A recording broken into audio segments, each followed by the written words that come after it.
हरे कृष्ण. भगवद्गीता अध्याय 2 सांख्ययोग श्लोक 46.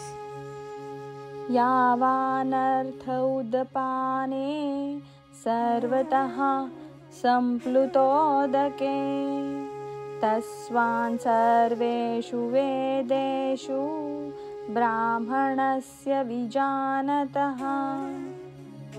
यावान जितके सर्व, अर्थः उपयोग प्रयोजन, उदपाने विहिरी, सर्वतः सर्व प्रकारे, समप्लुत उदके मोठ्या जलाशयामध्ये, तावान तितके, सर्वेषु सर्व, वेदेषु वैदिक वाङ्मय, ब्राह्मणस्य परमब्रह्माचे ज्ञान असणाऱ्या मनुष्याला, विजानतः ज्याला पूर्ण ज्ञान आहे.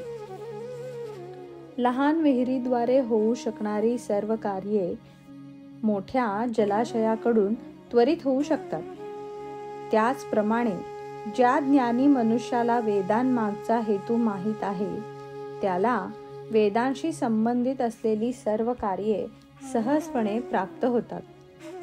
तात्पर्य: वैदिक वाङ्मयाच्या कर्मकांड विभागामध्ये वर्णित धार्मिक विधी आणि यज्ञांचा उद्देश मनुष्याला आत्मसाक्षात्कारामध्ये यथावकाश प्रगती करण्यासाठी प्रोत्साहित करणे हा आहे.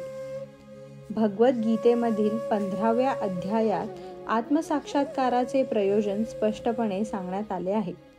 वेदाध्ययनाचे प्रयोजन हे सर्व गोष्टींचे आदिकारण भगवान श्रीकृष्ण यांना जाणणे हे आहे.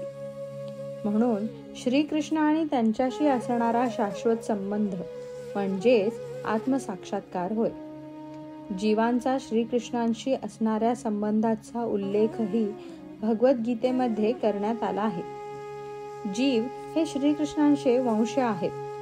म्हणून जीवाने कृष्ण भावनेचे पुनरुज्जीवन करणे ही वैदिक ज्ञानाची परमोच्च पूर्णावस्था आहे. याची श्रीमद भागवतात पुढील प्रमाणे पुष्टी करण्यात आली आहे. हे भगवन, तुमच्या पवित्र नामाचे स्मरण करणारा मनुष्य जरी चांडाळासारख्या नीच कुळात जन्माला आला असला तरी तो आत्मसाक्षात्काराच्या सर्वोच्च अवस्थेत स्थिर आहे. अशा मनुष्याने विधिविधानानुसार सर्व प्रकारचे यज्ञ आणि तप केले असले पाहिजेत आणि सर्व तीर्थस्थळांमध्ये अनेक वेळा स्नान करून वेदांचे अध्ययनही केले असले पाहिजे. असा मनुष्य आर्यवंशीयांमध्ये सर्वोत्तम समजला जातो. यास्तव मनुष्याने केवळ कर्मकांडांवर आसक्त न राहता वेदांचे प्रयोजन जाणण्या इतपत बुद्धिमान असणे आवश्यक आहे. तसेच त्याने उत्तमोत्तम इंद्रिय तृप्तीसाठी स्वर्ग लोकाप्रत उन्नत होण्याची इच्छाही धरू नये. सर्वसामान्य मनुष्याला या युगामध्ये वैदिक कर्मकांडातील सर्व विधिविधानांचे पालन करणे शक्य नाही. तसेच संपूर्ण वेदांत आणि उपनिषदांचे अध्ययन करणेही त्याला शक्य नाही. वैदिक विधिविधानांचे प्रत्यक्ष पालन करण्यासाठी पुष्कळ शक्ती, काळ, ज्ञान आणि साधन सामग्रीची आवश्यकता असते. या युगात हे क्वचितच शक्य आहे. तरी सुद्धा पतित जीवांचे उद्धारक श्री चैतन्य महाप्रभू यांनी सांगितल्याप्रमाणे भगवंतांच्या पवित्र नामाचे स्मरण केल्यास वैदिक संस्कृतीचा मूळ उद्देश योग्य रीतीने साध्य होतो.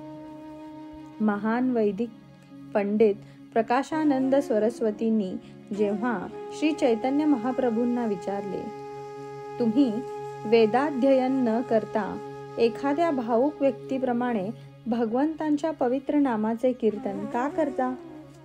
तेव्हा श्री चैतन्य महाप्रभू उत्तरले, माझ्या आध्यात्मिक गुरूंना मी महामूर्ख आहे असे आढळल्याने त्यांनी मला श्रीकृष्णांच्या पवित्र नामाचे कीर्तन करण्यास सांगितले आहे. या आदेशाचे पालन केल्यामुळे चैतन्य महाप्रभू भावविभोर झाले. या कलियुगामधील अधिकतर लोक मूर्ख आहेत आणि वेदांत तत्वज्ञान जाणण्या इतपत शिकलेलेही नाहीत.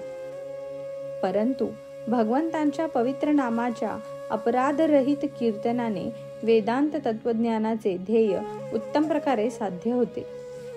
वेदांत हा वैदिक ज्ञानातील शेवटचा टप्पा आहे. वेदांत तत्वज्ञानाचे निर्माता आणि ज्ञाताही भगवान श्रीकृष्णच आहेत. हरिनामाचे कीर्तन करण्यात रममाण होणारा मनुष्यच सर्वश्रेष्ठ वेदांती महात्मा होय.